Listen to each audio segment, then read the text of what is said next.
Hello, Sarah Voronov here, sharing my Rebirthing Breathwork Mastery Practitioner training. I am at what session am I? Session 18. So, yeah, I am recording in my car again because my toddler is sleeping in the back and I'm waiting for school pickup for my eldest son. So that's why I'm recording in the car. Why you may have trouble hearing me and the light is everywhere, but nonetheless we will continue. So I noticed so much happening in life, and so in breath work, when you have a session or kinesiology or any kind of therapy, what you do in the room is, or in the space, is very different once you go back out into the world, and you want to notice, how are you relating to the world? What is happening in life? Are you having different responses? Are you responding from a different place? And so for me, I noticed quite a few different things in life that were happening. Oh, the light's gonna annoy me, doesn't matter. So I'm looking at my little book again, because I write everything down. Yeah, so one of the things I noticed is that first in my friendship spaces, the things that I'm really excited about, my dreams and my visions and the stuff that I want, are very completely different to my friends and what they're wanting. The things that I want, I'm excited about, I'm like, yeah, and like in response, they're like cringe, or they're not excited about it and maybe feel a bit scared by it. Where the stuff that they're wanting, I'm like, oh, that doesn't feel right for me. That's totally fine. For me, what it was bringing up was that it's okay to be different, to be lit up about different things. The other thing that I have had is, so I do have a history of bulimia and food body issues, and although I have traversed and gone through a lot of that, sometimes I do have a little bit of that coming up. And so I'm on this new food health fitness program, and I had to track my food and make sure I'm getting enough protein and everything.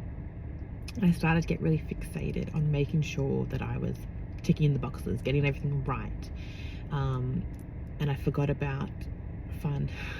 I forgot about being mindful and having joy with my food experiences. And I started to get a little bit worried, like, oh no, what if I eat a little bit over on this or that? And so I just needed to have a reminder that I'm not my body. My body is here to hold my soul, my energy. It is a vessel that works for me, and that I can enjoy food. And it's just about being mindful of the process with food and when we eat it and allowing it to nourish. So I noticed that. Also, what else did I notice? Oh yeah, it was also like social media and also like group chats. If you join any programs, whether they're online, in a forum, or where you're sharing information on social media, for me, I was noticing that the thing that scares me, or the thing that I don't share about, is that like sharing being vulnerable. Like even now, like here I am sharing my process, and it's like, okay, this is a little bit vulnerable because I'm saying I'm not perfect, which none of us are, but to go, I'm allowing you to see me and see a bit of my process, and that can be vulnerable. But I also know at the same time that when we share, people can get a lot of value and insight into their own stuff. And also, when you have a similar theme or a pattern that comes up, maybe it's like worthiness, because that is a very common pattern in the world, it's generally different levels of it. And so when we have something come up again and again, it's generally a different layer of worthiness, for example. Anyway, just wanted to share all of that. Oh, my neck's a little itchy. In the context for what my intention was about. So my intention was about giving myself permission. So I'm going to read it out. I intend to give myself permission to be different, my dreams, vision, ambition, ways of being, business, everything. I intend to have a deep understanding and embodiment of principles and then apply it with flexibility.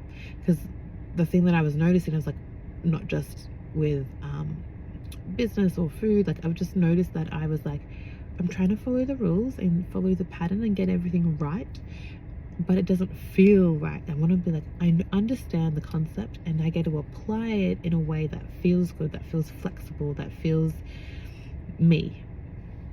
So that was actually really helpful, because I had the facilitator that I had pointed that part out, that my intention was still a little bit rigid, so I changed it to that.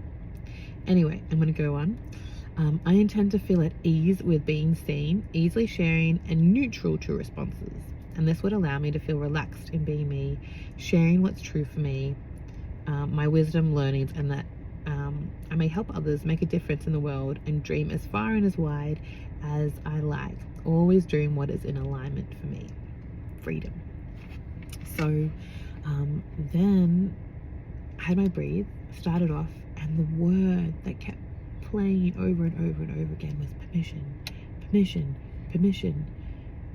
And I realized that I have been seeking permission. Like, a lot of the time with breath work, you don't realize something until it's further along. Like, oh my gosh, all my breathes have actually been an underlying amount of permission. Like, is it okay to dream this big? Is it okay to want money? Is it okay to be who I am?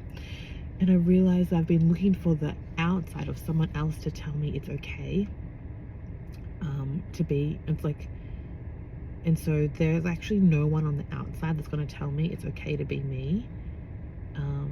It is only myself, you know. And this kind of occurred after my breathe, but I realized I've been relating to life as if I'm a child relating, and the life is my parent telling me yes or no.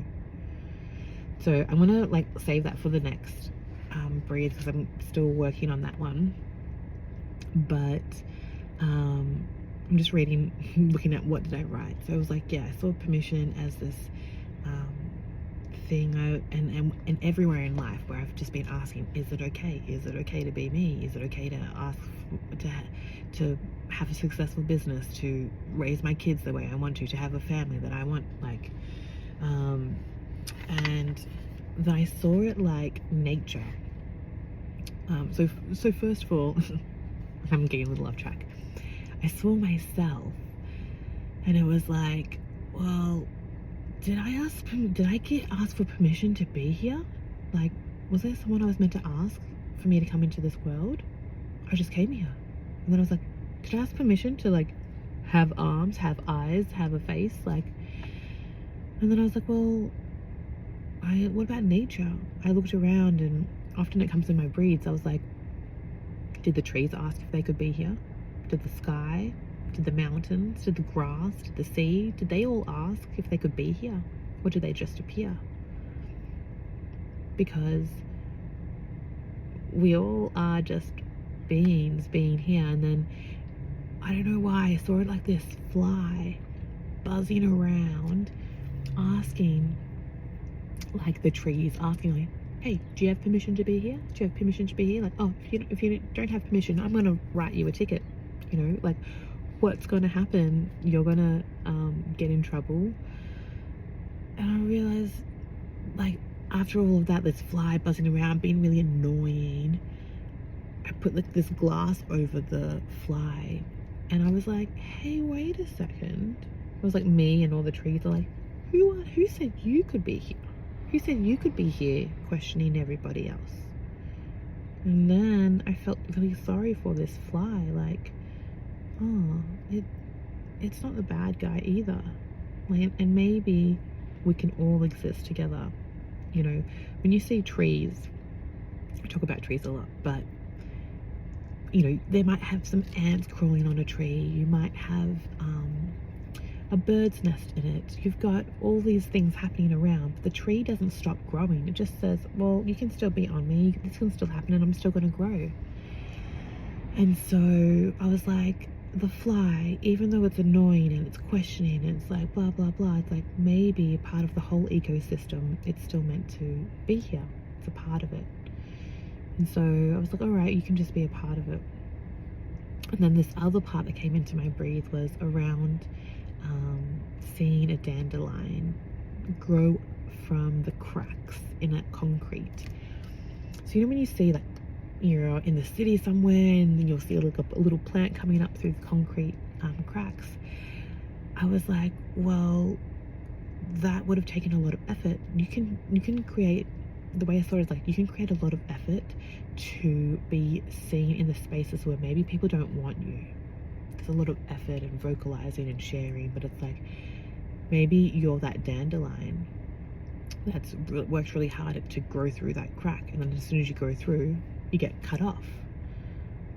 But it's like, you're not welcome there. You keep trying to grow there, but we don't want you here. But if you turn to like your left or your right, if you're watching this, you might see a garden. And so if you actually are in the garden, maybe you are going to be wanted. You're actually going to be celebrated, and maybe you'll even be nourished. Maybe they'll, because you're in the garden where you're welcomed, you're going to have people come with a watering can and water you and nourish the soil that you're in, because you're welcomed and you're wanted.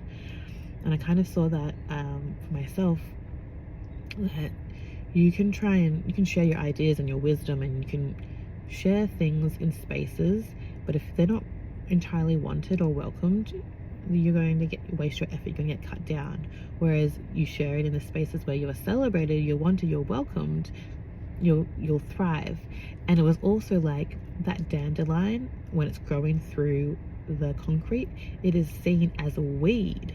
However, that same dandelion plant could be growing in a medicinal garden, and actually it would be a medicine, because dandelion is a really great liver herb, and it's also a diuretic, the leaves.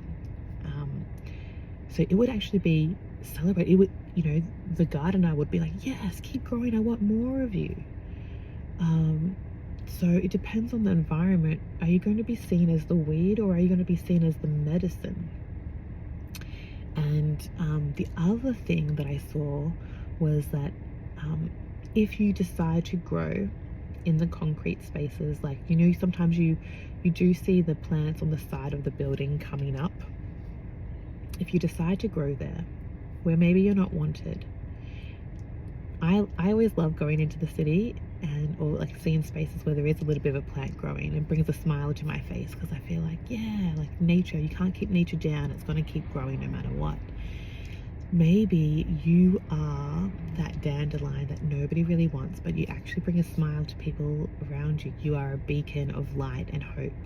And if you do that and you grow in a space and you share your stuff, maybe where you're not completely wanted, you have to also be willing to accept that you may be removed. You can always grow back, but you have to accept that.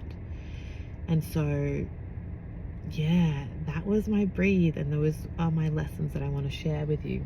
I actually I've been starting to draw more of my breathes out, so I'm not sure if you can see it properly, but here is the dandelion growing as a weed, the medicinal garden, and then the one on the side there. I might share my drawings at one point with all my breathes. I sometimes draw them out, I sometimes don't. Anyway, I don't know if anyone's ever watching this, but if you do, if you have any questions, if you've loved something, let me know. Pop it down below. I'd love to hear from you. Okay, thanks for your time. Mwah. Bye.